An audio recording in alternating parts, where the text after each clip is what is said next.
કેવું નહીં ઉત્પલ? આપણને લોકો કેટલી વાર કહેતા હતા ઘર બનાવવું સહેલું નથી, પણ આપણે તો આપણો રસ્તો બનાવી જ દીધો. હા, આપણું ઘર એ માત્ર ઈંટોની દિવાલો નથી, પણ એ આપણી પળે પળની કરેલી બચત અને ઓવરટાઈમના કલાકો છે. આપણું ઘર એ આપણા મજબૂત ઈરાદાઓનું પરિણામ છે. અને આ ઘર હવે માત્ર એક નકશો નથી, એ એક હકીકત છે આપણી.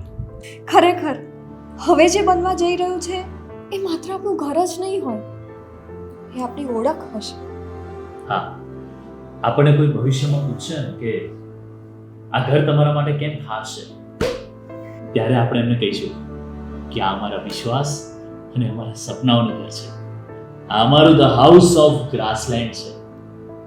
નિધિ જોવાય તો બધે જ, પણ રહેવાય તો માત્ર અને માત્ર ગ્રાસલેન્ડ્સમાં જ.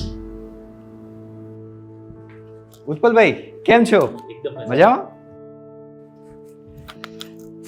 ઉત્પલભાઈ સોરી તમને બેસાડી રાખ્યા, એક મીટિંગમાં હતો. ના ના, ઇટ્સ ઓકે. ઓકે, તો ફાઇનલી બુક કરીશું ધ ગ્રાસલેન્ડ્સ પર તમારું સપનાનું ઘર. યસ,